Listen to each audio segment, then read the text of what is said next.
साहिब, जिस परमेश्वर के विषय में कहा जाता है, त्वमेव माता च पिता त्वमेव, त्वमेव बंधु च सखा त्वमेव, त्वमेव विद्या च द्रविणम त्वमेव, त्वमेव सर्वम मम देव देवः। सबका मालिक, खुदा, अल्लाह, रब, गॉड, राम, परमेश्वर, ये सब एक ही हैं और जिसका वास्तविक नाम कबीर है। आइए पूर्ण परमात्मा कबीर साहिब के विषय में जानने का प्रयास करें। यजुर्वेद अध्याय 40 मंत्र 8 में लिखा है, कबीर मनीषी स्वयंभू परिभू व्यवधाता, अर्थात कबीर परमात्मा सर्वज्ञ है और अपने आप प्रकट होते हैं। वह सर्व ब्रह्मांडों के रचनहार हैं। काशी वाला धानक जुलाहा कबीर ही सत्पुरुष पूर्ण ब्रह्म परमेश्वर है। ये अनंत करोड़ ब्रह्मांड के विधाता हैं। कबीर का अर्थ अरबी भाषा में महान होता है। सतगुरु पूर्ण परमात्मा कबीर साहिब का परम प्राकट्य विक्रम संवत 1455 ज्येष्ठ सुदी पूर्णिमा सोमवार के दिन हुआ था। आकाश मंडल से सत्य पुरुष का तेज काशी, बनारस, उत्तर प्रदेश के लहरतारा तालाब में ब्रह्म मुहूर्त के समय कमल के पुष्प पर अवतरित हुआ था। उनके उस तेज से वह तालाब ज्योतिर्मय होकर जगमगाने लगा। फिर वो तेजपुंज एक बालक के रूप में परिवर्तित हो गया और जल के ऊपर खिले कमल पुष्पों पर हाथ पांव फेंकने लगा। यही बालक कबीर था, जो मृत लोक में शिशु रूप धारण करके आता है और जिसे वेदों में करवी देव कहा गया है। काशी के नीरू व नीमा जुलाहे दंपति की नजर जब उस कौतूहल करते अलौकिक बालक पर पड़ी तो वे उन्हें अपने घर ले आए। पूर्ण परमात्मा अमर पुरुष जब लीला करता हुआ बालक रूप धारण करके स्वयं प्रकट होता है, उस समय कंवारी गाय अपने आप दूध देती है, जिससे उस शिशु रूपी पूर्ण परमात्मा की परवरिश होती है। कबीर साहिब जिस समय प्रकट हुए, उस समय भारतवर्ष की राजनीतिक, धार्मिक एवं सामाजिक स्थिति चरमरा चुकी थी। हिंदू धर्म में जाति पाति, छुआछूत, ऊंच नीच का भयंकर दबदबा था। एक हिंदू दूसरे हिंदू का शत्रु था। समाज ब्राह्मण, क्षत्रिय, वैश्य व शूद्र इन 4 वर्णों में बटा हुआ था। ब्राह्मण वर्ण कर्मकांडी बनकर अपना उल्लू सीधा करने में व्यस्त था। कबीर साहिब के समय में मुस्लिम शासकों के कुशासन और पुरोहितवाद के अमानवीय अत्याचारों से जनता त्रस्त और परेशान थी। मंदिर मस्जिद, रोजा नमाज, पूरब पश्चिम, व्रत त्योहार, ईश्वर अल्लाह को भी लोगों ने बांट रखा था। पंडित मुल्लाओं की इस विभेदकारी साजिश का कबीर साहिब ने खुला विरोध किया।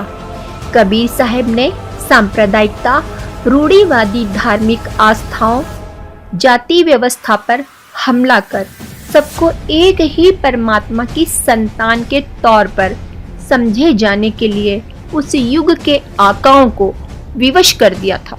उनका कहना था, न कोई गर्भ से वेद पढ़ के आता है और न सुन्नत करा के आता है। स्त्री अपने गर्भ को प्रसव काल में एक समान जन्म देती है। सभी मानवों के शरीर एक ही तरह के रक्त से बने हैं। फिर किस ज्ञान से लोग अलग अलग हुए? कबीर साहब कहते हैं, यदि तुम जन्मजात ब्राह्मण हो और ब्राह्मणी ने तुम्हें जन्म दिया तो किसी अन्य मार्ग, मुख, नाक, कर्णादि से क्यों नहीं पैदा होकर आए हो? है मुसलमानों, यदि तुम अपने को जन्मजात मुसलमान मानते हो और मुसलमानी ने तुम्हें जन्म दिया है, तो माता के गर्भ से ही सुन्नत कराकर क्यों नहीं आए? कबीर साहब कहते हैं, हे भाई, ये दो जगदीश्वर कहाँ से आ गए? कहो किसने तुम्हें पागल बनाया? कबीर साहब दिल्ली के सुल्तान सिकंदर लोदी के समकालीन थे। वे संप्रदाय और रूढ़ियों की परवाह किए बिना खरी खरी बात कहते थे। एक समय कबीर साहब के सत उपदेश को सुनकर हिंदू तथा मुसलमान उनसे नाराज हो गए और सिकंदर लोदी के समक्ष उन्होंने कबीर साहब की झूठी शिकायत की। मुसलमानों ने कहा, कबीर कहता है मस्जिद में खुदा नहीं है, मैं ही खुदा हूँ। मांस खाने वाले पापी प्राणी हैं। सिकंदर लोदी ने कहा कि लाओ उस कबीर को पकड़कर। इतना कहना था कि 10 सिपाही गए और कबीर साहब को बांध कर लाए। कबीर साहब चुपचाप खड़े थे। सिकंदर लोधी ने पूछा, कौन है तू? बोलता क्यों नहीं? अपने आप को खुदा कहता है। तब कबीर साहब ने कहा, मैं ही अलग अल्लाह हूँ। इस सच्चाई से सिकंदर लोदी क्रोधित हुआ और उसने एक गाय के तलवार से 2 टुकड़े कर दिए। गाय को गर्भ था और बच्चे के भी 2 टुकड़े हो गए। तब सिकंदर लोधी ने कबीर साहब से कहा, यदि तू खुदा है तो इस गाय को जीवित कर दे, अन्यथा तेरा सिर भी कलम कर दिया जाएगा। कबीर साहब ने एक बार हाथ गाय के दोनों टुकड़ों को लगाया तथा दूसरी बार उसके बच्चों के टुकड़ों को लगाया। उसी समय गाय और उसका बच्चा जीवित हो गए। कबीर साहब ने गाय से दूध निकालकर बाल्टी भर दी। राजा सिकंदर लोधी कबीर साहब के चरणों में गिरकर क्षमा याचना मांगने लगा। उसने कहा, आप कबीर अल्लाह हैं, बख्शो इब की बार, दास गरीब शाह को अल्लाह रूप दीदार। सिकंदर लोधी का धर्मगुरु शेख तकी कबीर साहब से द्वेष रखता था। इस द्वेषाग्नि में जलते हुए शेख तकी की जिद पर बादशाह सिकंदर लोधी ने 52 बार कबीर साहब की परीक्षा ली। इसे ही 52 कसनी कहा जाता है। कमाल और कमली को कबीर साहब ने पुनः जीवित कर दिया था। ध्यान रहे साथियों, मृत व्यक्ति को केवल समर्थपूर्ण परमात्मा ही पुनः जीवित कर सकता है और किसी सिद्ध या कला पुरुष या देवी देवताओं में ये सामर्थ्य नहीं है। यदि ऐसा होता तो महाभारत के युद्ध में अभिमन्यु मृत्यु को प्राप्त हो गया तो कृष्ण सहित सभी पांडव विलाप करने लगे। उस समय कृष्ण भी अभिमन्यु को इसलिए जीवित नहीं कर पाए क्योंकि उसकी आयु शेष नहीं थी। कबीर परमात्मा ने 5 वर्ष की आयु में गुरु मर्यादा को बनाए रखने के लिए लीला की और रामानंद जी को अपना गुरु बनाया। कबीर साहब वेदों के ज्ञान से पूर्व भी सतलोक में विद्यमान थे तथा अपना वास्तविक ज्ञान देने के लिए चारों युगों में प्रकट हुए। सतयुग में सत सुकृत के नाम से प्रकट हुए, त्रेता युग में मुनिंद्र नाम से, द्वापर में करुणामय नाम से तथा कलयुग में कबीर प्रभु के नाम से प्रकट हुए। इसके अतिरिक्त अन्य रूप धारण करके कभी भी प्रकट होकर अपनी लीला करके अंतर ध्यान हो जाते हैं। जिन जिन पुण्यात्माओं ने परमात्मा को प्राप्त किया, उन्होंने बताया कि कुल का मालिक एक है।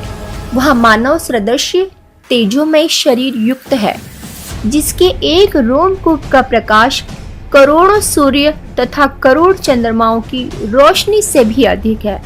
उस परमेश्वर का वास्तविक नाम सतकबीर, कबीरा कबीरन, खबीरा खबीरन है। जिन संतों और ऋषियों को परमात्मा की प्राप्ति नहीं हुई, उन्होंने अपना अनुभव बताया कि परमात्मा का केवल प्रकाश देखा जा सकता है, उसका कोई आकार नहीं है। और जिन संतों ने पूर्ण परमात्मा को देखा है, उनके कुछ नाम इस प्रकार हैं। आदरणीय धर्मदास साहेब जी, बांधवगढ़, मध्य प्रदेश।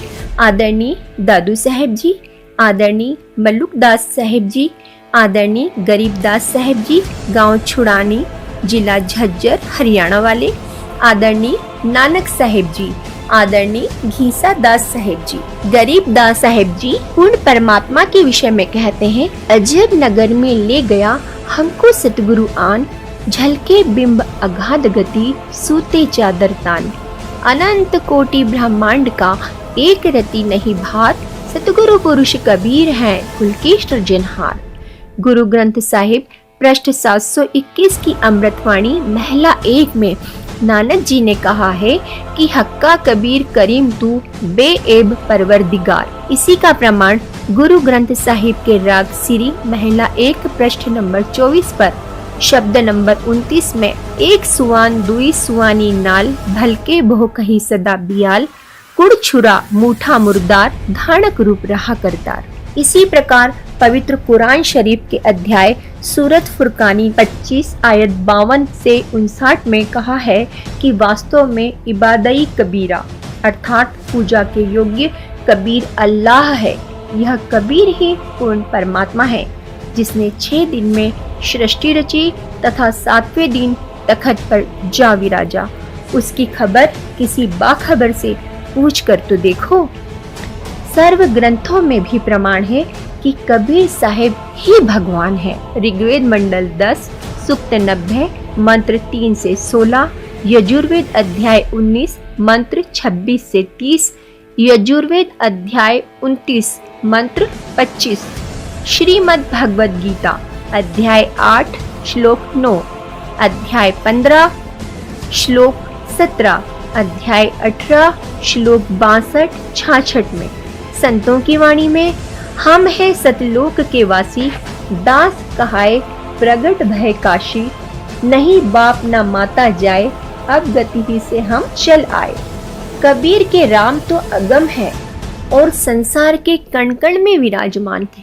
कबीर के राम इस्लाम के एकेश्वरवादी, एक सत्तावादी खुदा भी नहीं है और न ही दशरथ पुत्र राम कबीर के राम है। वो तो सबसे अलग, सब में रमता राम है। कबीर परमात्मा के अनुसार नाम से ही जीव की मुक्ति संभव है। कबीर कोटि नाम संसार में, इनसे मुक्ति न होए, सार नाम मुक्ति का दाता, वाको जाने न कोई। कबीर साहिब 120 वर्षों तक काशी में जुलाहे की भूमिका निभाते रहे। काशी में प्रचलित मान्यता है कि जो यहाँ मरता है उसे मोक्ष प्राप्त होता है। रूढ़ियों के विरोधी कबीर साहिब को यह बात कैसे मान्य होती, अतः वे काशी छोड़कर मगहर चले गए और सन 1518 के आसपास शरीर छोड़कर अंतर्ध्यान हो गए।